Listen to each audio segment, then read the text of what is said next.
Chapter 9, The Lead and the Ending. The most important sentence in any article is the first one. If it doesn't induce the reader to proceed to the second sentence, your article is dead. And if the second sentence doesn't induce him to continue to the third sentence, it's equally dead. Of such a progression of sentences, each tugging the reader forward until he is hooked, a writer constructs that fateful unit, the lead. How long should the lead be? 1 or 2 paragraphs? 4 or 5? There's no pat answer. Some leads hook the reader with just a few well-baited sentences, others amble on for several pages, exerting a slow but steady pull. Every article poses a different problem, and the only valid test is, does it work? Your lead may not be the best of all possible leads, but if it does the job it's supposed to do, be thankful and proceed. Sometimes the length may depend on the audience you're writing for. Readers of a literary review expect its writers to start somewhat discursively, and they will stick with those writers for the pleasure of wondering where they will emerge as they move in leisurely circles toward the eventual point. But I urge you not to count on the reader to stick around. Readers want to know, very soon, what's in it for them. Therefore your lead must capture the reader immediately and force him to keep reading. It must cajole him with freshness, or novelty, or paradox, or humor, or surprise, or with an unusual idea, or an interesting fact, or a question. Anything will do, as long as it nudges his curiosity and tugs at his sleeve. Next, the lead must do some real work. It must provide hard details that tell the reader why the piece was written and why he ought to read it. But don't dwell on the reason. Coax the reader a little more, keep him inquisitive. Continue to build. Every paragraph should amplify the one that preceded it. Give more thought to adding solid detail and less to entertaining the reader. But take special care with the last sentence of each paragraph. It's the crucial springboard to the next paragraph. Try to give that sentence an extra twist of humor or surprise, like the periodic snapper in the routine of a stand-up comic. Make the reader smile and you've got him for at least one more paragraph. Let's look at a few leads that vary in pace but are alike in maintaining pressure. I'll start with 2 columns of my own that first appeared in Life and Look magazines which, judging by the comments of readers, found their consumers mainly in barber shops, hairdressing salons, airplanes and doctors' offices. I was getting a haircut the other day and I saw your article. I mention this as a reminder that far more periodical reading is done under the dryer than under the reading lamp, so there isn't much time for the writer to fool around. The first is the lead of a piece called Block That Chicken Furter. I've often wondered what goes into a hot dog. Now I know and I wish I didn't. 2 very short sentences. But it would be hard not to continue to the second paragraph.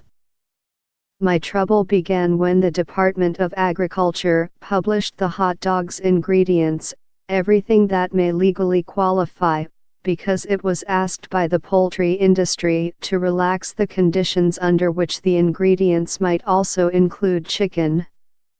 In other words, can a chicken fitta find happiness in the land of the frank? 1 sentence that explains the incident that the column is based on. Then a snapper to restore the easygoing tone. Judging by the 1,066 mainly hostile answers that the department got when it sent out a questionnaire on this point, the very thought is unthinkable. The public mood was most felicitously caught by the woman who replied, "I don't eat feather meat of no kind." Another fact and another smile.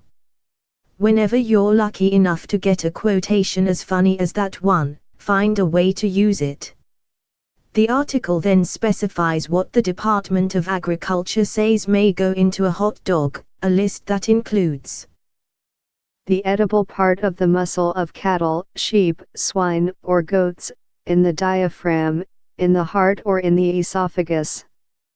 But not including the muscle found in the lips, snout, or ears.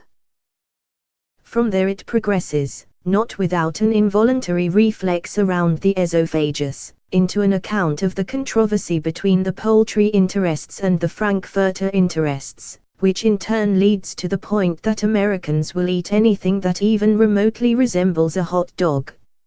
Implicit at the end is the larger point that Americans don't know, or care, what goes into the food they eat. The style of the article has remained casual and touched with humor. But its content turns out to be more serious than readers expected when they were drawn into it by a whimsical lead. A slower lead, alluring the reader more with curiosity than with humor, introduced a piece called, "Thank God for Nuts." By any reasonable standard, nobody would want to look twice, or even once, at the piece of slippery elm bark from Clear Lake, Whisk, birthplace of pitcher Burleigh Grimes, that is on display at the National Baseball Museum and Hall of Fame in Cooperstown, NY. As the label explains, it is the kind of bark Grimes chewed during games. To increase saliva for throwing the spitball.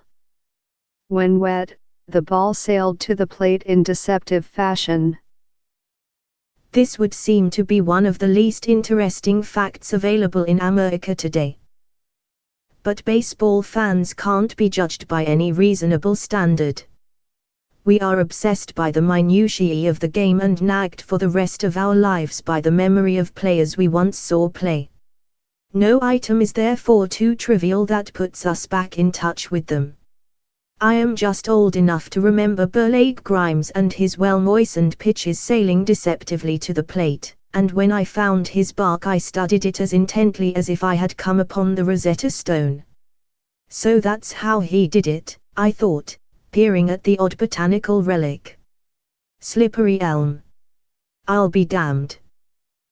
This was only one of several hundred encounters I had with my own boyhood as I prowled through the museum. Probably no other museum is so personal a pilgrimage to our past.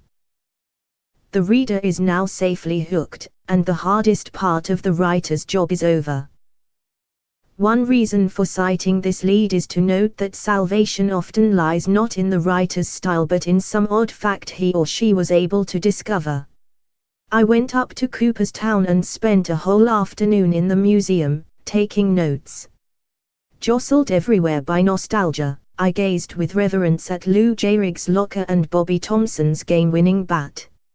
I sat in a grandstand seat brought from the Polo Grounds, dug my unspiked soles into the home plate from Ebbets Field, and dutifully copied all the labels and captions that might be useful. These are the shoes that touched home plate as Ted finished his journey around the bases, said a label identifying the shoes worn by Ted Williams when he famously hit a home run on his last time at bat. The shoes were in much better shape than the pair, rotted open at the sides, that belonged to Walter Johnson. But the caption provided exactly the kind of justifying fact a baseball nut would want. My feet must be comfortable when I'm out there pitching, the great Walter said. The museum closed at 5 and I returned to my motel secure in my memories and my research. But instinct told me to go back the next morning for one more tour, and it was only then that I noticed Burleigh Grimes's slippery elm bark, which struck me as an ideal lead. It still does. One moral of this story is that you should always collect more material than you will use. Every article is strong in proportion to the surplus of details from which you can choose the few that will serve you best, if you don't go on gathering facts forever. At some point you must stop researching and start writing. Another moral is to look for your material everywhere, not just by reading the obvious sources and interviewing the obvious people. Look at signs and at billboards and at all the junk written along the American roadside. Read the labels on our packages and the instructions on our toys. the claims on our medicines and the graffiti on our walls. Read the fillers, so rich in self-esteem, that come spilling out of your monthly statement from the electric company and the telephone company and the bank. Read menus and catalogs and second-class mail. Nose about in obscure crannies of the newspaper, like the Sunday real estate section. You can tell the temper of a society by what party or accessories it wants. Our daily landscape is thick with absurd messages and portents. Notice them. They not only have social significance, they are often just quirky enough to make a lead that's different from everybody else's. Speaking of everybody else's lead, there are many categories I'd be glad never to see again. One is the future archaeologist. When some future archaeologist stumbles on the remains of our civilization, what will he make of the jukebox? I'm tired of him already and he's not even here. I'm also tired of the visitor from Mars. If a creature from Mars landed on our planet, he would be amazed to see hordes of scantily clad earthlings lying on the sand, barbecuing their skins. I'm tired of the cute event that just happened to happen. One day not long ago. Or on a conveniently recent Saturday afternoon. One day not long ago a small button-nosed boy was walking with his dog, Terry, in a field outside Paramus, NJ, when he saw something that looked strangely like a balloon rising out of the ground. And I'm very tired of the have in common lead. What did Joseph Stalin, Douglas MacArthur, Ludwig Wittgenstein, Sherwood Anderson, Jorge Luis Borges and Akira Kurosawa have in common? They all loved westerns. Let's retire the future archaeologist and the man from Mars and the button-nosed boy. Try to give your lead a freshness of perception or detail. Consider this lead, by Joan Didio, on a piece called 7000 Romaine, Los Angeles 38. 7000 Romaine Street is in that part of Los Angeles familiar to admirers of Raymond Chandler and Dashiell Hammett, the underside of Hollywood, south of Sunset Boulevard, a middle-class slum of model studios and warehouses and two-family bungalows. Because Paramount and Columbia and Desilu and the Samuel Goldwyn Studios are nearby, many of the people who live around here have some tenuous connection with the motion picture industry. They once processed fan photographs, say, or knew Jean Harlow's manicurist.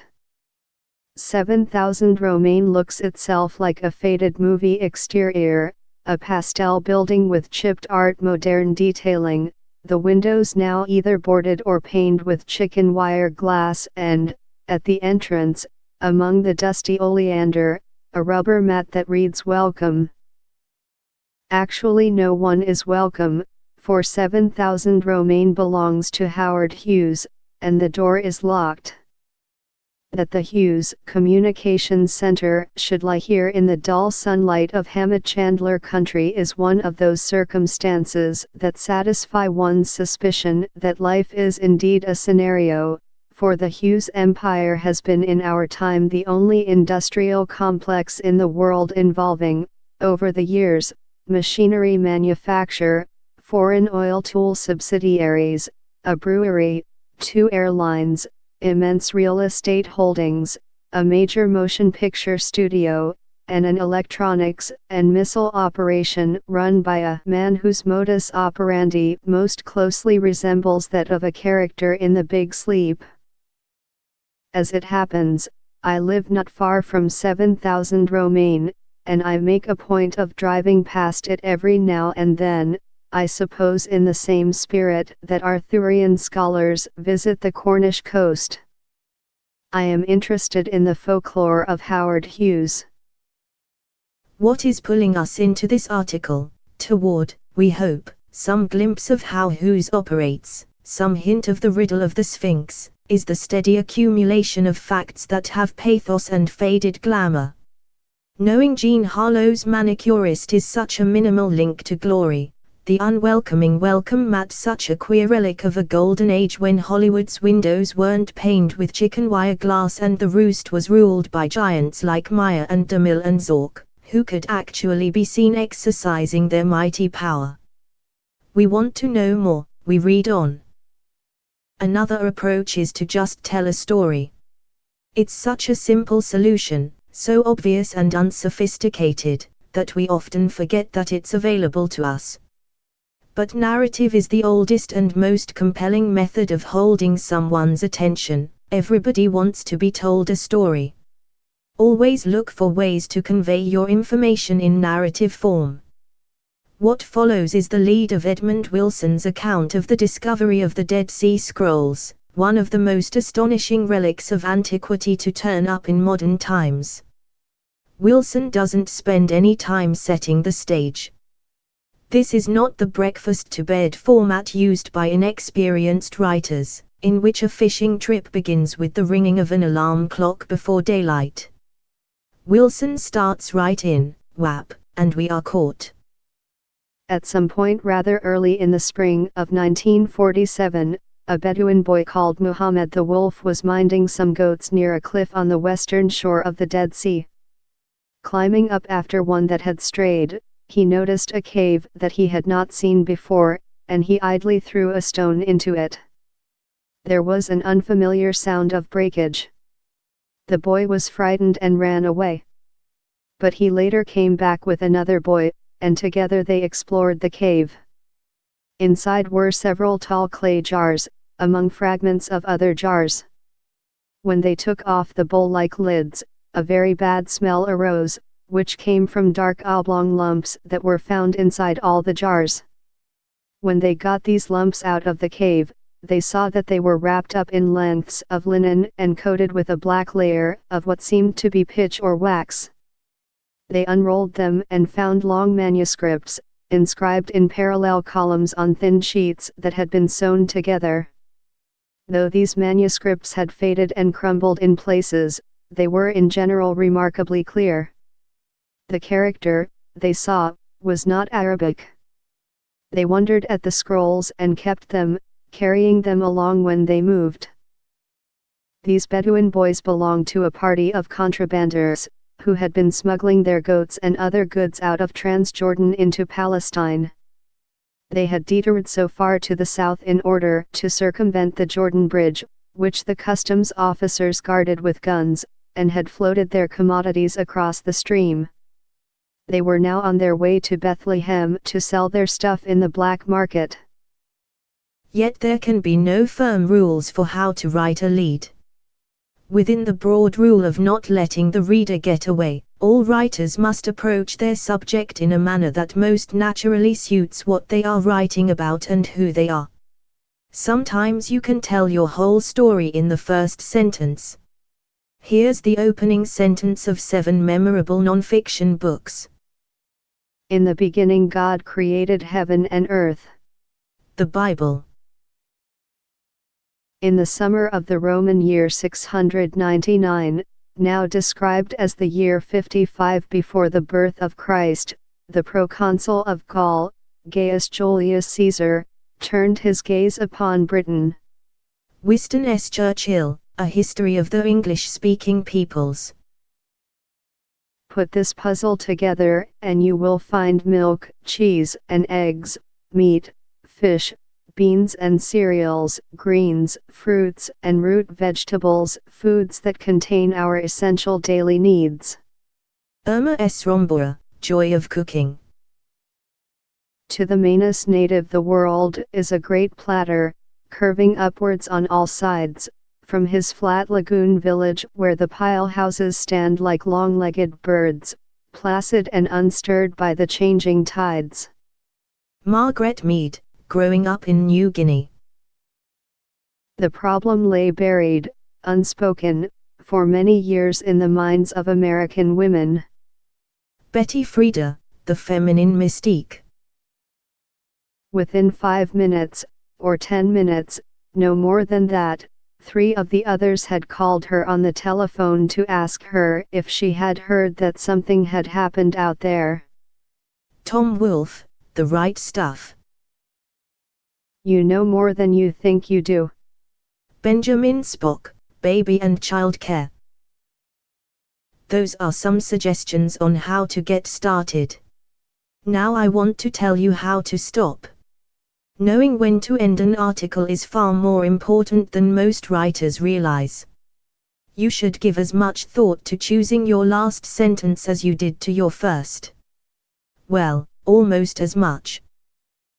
That may seem hard to believe. If your readers have stuck with you from the beginning, trailing you around blind corners and over bumpy terrain, surely they won't leave when the end is in sight. Surely they will, because the end that's in sight turns out to be a mirage. Like the minister's sermon that builds to a series of perfect conclusions that never conclude, an article that doesn't stop where it should stop becomes a drag and therefore a failure. Most of us are still prisoners of the lesson pounded into us by the composition teachers of our youth, that every story must have a beginning, a middle and an end. We can still visualize the outline, with its Roman numerals, 1, 2 and 3, which staked out the road we would faithfully trudge, and its sub-numerals, 2a and 2b, denoting lesser paths down which we would briefly poke. But we always promised to get back to 3 and summarize our journey. That's all right for elementary and high school students uncertain of their ground. It forces them to see that every piece of writing should have a logical design. It's a lesson worth knowing at any age. Even professional writers are adrift more often than they would like to admit. But if you're going to write good non-fiction, you must wriggle out of 3's dread grip. You'll know you have arrived at 3 when you see emerging on your screen a sentence that begins. In sum, it can be noted that. Or a question that asks. What insights, then, have we been able to glean from? These are signals that you are about to repeat in compressed form what you have already said in detail. The reader's interest begins to falter, the tension you have built begins to sag. Yet you will be true to Miss Potter, your teacher, who made you swear fealty to the holy outline. You remind the reader of what can, in sum, be noted. You go gleaning one more time in insights you have already adduced. But your readers hear the laborious sound of cranking. They notice what you are doing and how bored you are by it. They feel the stirrings of resentment. Why didn't you give more thought to how you were going to wind this thing up? Or are you summarizing because you think they're too dumb to get the point? Still, you keep cranking. But the readers have another option. They quit.